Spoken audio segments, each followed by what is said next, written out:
हरि ओम श्री गणेशाय नमः। बोल श्री कृष्ण भगवान की जय। ओम नमो भगवते वासुदेवाय। ओम नमो भगवते वासुदेवाय। ओम नमो भगवते वासुदेवाय। बोल श्री कृष्ण भगवान की जय। बोल श्री सुखदेव जी भगवान की जय। श्रीमद् भागवत महापुराण 5वां स्कंद 23वां और 24वां अध्याय। अविचल ध्रुव थल वर्ण्यु प्रथम ही सह अनुराग। पुनि शिशुमार स्वरूप सोई उपस्थिति भाग। श्री सुखदेव जी बोले, सप्तऋषि मंडल के ऊपर 13 लाख योजन के अंतर पर ध्रुव मंडल है, जिसको विष्णु का परम पद कहते हैं। वहाँ ही परम भगवत भक्त ध्रुव जी भगवान जी की आराधना करते हैं। इस ध्रुव चक्कर से घूमते हुए ग्रह नक्षत्र आदि के लिए ईश्वर ने स्तंभ स्वरूप स्थापित किया है। ग्रह और नक्षत्र गण काल चक्र के भीतर और बाहर बंधे हुए वायु से प्रेरणा किए हुए उस ध्रुव पद के चारों तरफ घूमते रहते हैं। जिस तरह आकाश में वायु के वश होकर मेघ और पक्षी घूमते हैं और नीचे नहीं गिरते, इसी तरह प्रकृति मनुष्य के अनुग्रह से कर्म से बनी हुई गति वाले ज्योतिष के गण भी नहीं गिरने पाते। कोई इस ज्योतिष चक्र को शिशुमार रूपी भगवान वासुदेव की योग धारण में स्थित कहते हैं। शिशुमार का सिर नीचे की ओर है और देह गोल तथा कुंडलाकार है। इसकी पूंछ के आगे के भाग में ध्रुव है और नीचे के भाग में प्रजापति, धर्म, इंद्र और अग्निदेव हैं। पूंछ के मूल में धाता और विधाता हैं। कटी भाग में सप्तऋषि हैं। दक्षिण पार्श्व में अभिजीत आदि 14 नक्षत्र हैं। बाएं पार्श्व में पुष्प आदि 14 नक्षत्र हैं। पीठ में अजबिथि और पेट में आकाश गंगा है। हे राजन, भगवान के इस सर्वदेवमय रूप के प्रतिदिन संध्या समय ध्यान करने से तथा नमस्कार करने से मनुष्य के सब पाप नष्ट हो जाते हैं। बोल श्री कृष्ण भगवान की जय। ओम नमो भगवते वासुदेवाय। 24वां अध्याय। राहु अरुअलतादि सब अधो भुवन विस्तार। लागे वर्णन करन तब शुक मुनि वर्जित धार। श्री सुखदेव जी बोले, हे राजा परीक्षित, सूर्य भगवान के नीचे 10,000 योजन के अंतर पर राहु है, जो यह भगवान के अनुग्रह से ग्रह हो गया है। जिसके जन्म कर्मों का वर्णन आगे किया जाएगा। सूर्य मंडल को 10,000 योजन विस्तीर्ण और चंद्रमा को 12,000 योजन विस्तीर्ण बताते हैं। राहु मंडल को 13,000 योजन विस्तीर्ण, जो राहु पर्व पर अमावस्या और पूर्णिमा को सूर्य और चंद्रमा के ऊपर पहले वैर का बदला लेने के लिए धावा बोलता रहता है। उन दिनों की रक्षा के लिए भगवान के छोड़े हुए सुदर्शन चक्र के तेज से डर कर भाग जाता है। लोग उसी को ग्रहण कहते हैं। इसके नीचे सिद्धि और चारण आदि के स्थान हैं। इसके नीचे यक्ष, राक्षस, भूत, प्रेत, पिशाच आदि का क्रीड़ा स्थान अंतरिक्ष है। वहीं तक मेघ घूमते और वायु बहती रहती है। इसके नीचे 100 योजन के अंतर पर यह पृथ्वी है। इस भूमि के नीचे 7 विवर हैं, जो कि एक भूवि वर 10,000 योजन की दूरी पर और इतने ही लंबे चौड़े हैं। इन 7 विवरों के नाम ये हैं: अतल, वितल, सुतल, तलातल, महातल, रसातल और पाताल। इन स्वर्ग के समान 7 विवरों में स्वर्ग से भी अधिक आनंद है। इनमें उद्यान, क्रीड़ा स्थान आदि स्वर्ग से भी अधिक सुंदर और आनंददायक बने हुए हैं। इनमें दैत्य, दानव और कद्रु के पुत्र नारायण निवास करते हैं। इनमें सूर्य का प्रकाश नहीं होता है। इनमें तो सर्पों के शिरों की मणि अंधकार को दूर करके प्रकाश करती रहती है। इन विवरों में रहने वालों को दिव्य औषधियों के रस पान करने से कोई चिंता, रोग, बुढ़ापा आदि का भय नहीं रहता है। सुदर्शन चक्र को छोड़कर अन्य किसी से इसकी मृत्यु नहीं होती। जिस सुदर्शन चक्र से प्रवेश करने पर उसके डर से असुर बंधुओं के गर्भ गिर जाते हैं।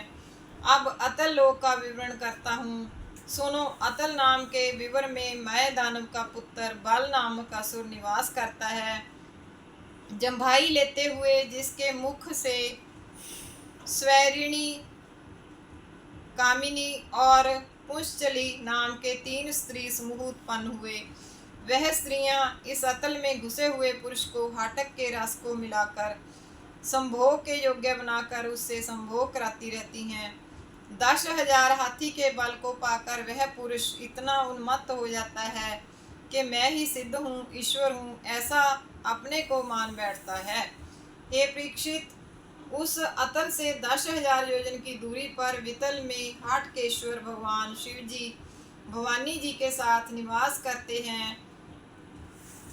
उन दोनों के वीर्य से उत्पन्न हुई एक हाटक नाम की नदी वहां बहती है।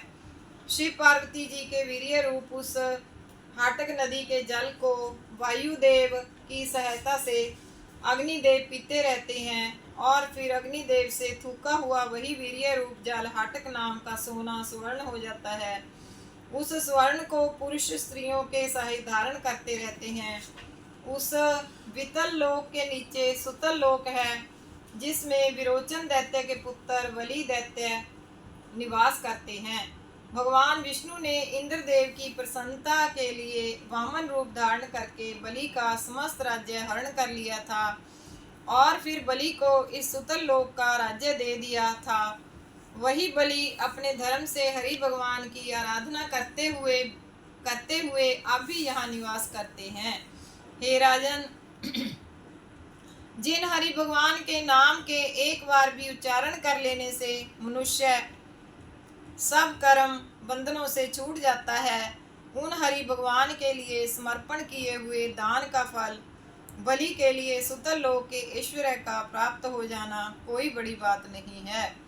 भगवान ने भूमि मांगने के बहाने समस्त त्रैलोक्य का राज्य छीन कर बलि को जब वरुण पाशों से बांध लिया, तब बलि बोला, हाय, इस इंद्र की बुद्धि पर मुझे तरस आता है कि जिसके बृहस्पति सहायक हैं, उनको छोड़कर वामन भगवान के द्वारा मुझसे त्रिलोकी का राज्य मांग रहा है। बृहस्पति जी के द्वारा ही मांग लेता, भगवान से तो सर्वोत्तम पुरुषार्थ मोक्ष इसे मांगनी चाहिए थी। मेरे बाबा प्रहलाद जी ने भी हरि भगवान से दास्ता ही मांगी थी, किंतु राज्य नहीं मांगा। हे राजन, बलि राजा की कहाँ तक प्रशंसा की जाए। बलि राजा के द्वार पर गदा हाथ में लेकर सर्वदा वामन रूप से भगवान द्वारपाल का कार्य करते रहते हैं। वो श्री वामन भगवान की जय। जिन भगवान वामन जी ने द्वार में घुसते हुए ही रावण को पैर के अंगूठे की ठोकर से ही 10,000 योजन दूर फेंक दिया था, सुतल लोक के नीचे तलातल लोक है, जहाँ महादेव जी से रक्षा किया गया मय नामक दानव राज्य करता है। तलातल के नीचे महातल है, यहाँ कादरवेय नाम के सर्पों का क्रोधवशा नाम का एक समूह रहता है। इस समूह में कुहक, तक्षक, कालिया नाम के सर्प प्रधान हैं, जो गरुड़ जी से डर कर मदमत्त होकर जहाँ तहाँ स्त्री पुत्रों के साथ विहार करते हैं। उसके नीचे रसातल है, वहाँ दैत्य, दानव, निवात, कवच आदि दैत्यगण निवास करते हैं। ये दैत्य इंद्र की दूती शर्मा के द्वारा कहे गए वाक्यों को सुनकर देवराज इंद्र से अब भी भय करते हैं। रसातल से नीचे पाताल है, यहाँ वासुकी, शंख, कुलकी, श्वेत, धनंजय, शंखचूर्ण, आदि नाग रहते हैं, जिनके फनों पर चमकती हुई मणियों से पाताल का अंधकार नष्ट होता रहता है। बोल श्री कृष्ण भगवान की जय। श्री कृष्ण गोविंद हरे मुरारे, हे नाथ नारायण वासुदेव। श्री कृष्ण गोविंद हरे मुरारे, हे नाथ नारायण वासुदेव। श्री कृष्ण गोविंद हरे मुरारे, हे नाथ नारायण वासुदेव। अच्युतं केशवं रामनारायणं, कृष्णदामोदरं वासुदेवं हरिं, श्रीधरं माधवं गोपिकावल्लभं, जानकी नायकं श्रीरामचन्द्रं भजे। बोल श्री कृष्ण भगवान की जय। बोल श्री सुखदेव जी भगवान की जय। ओम नमो भगवते वासुदेवाय। ओम नमो भगवते वासुदेवाय।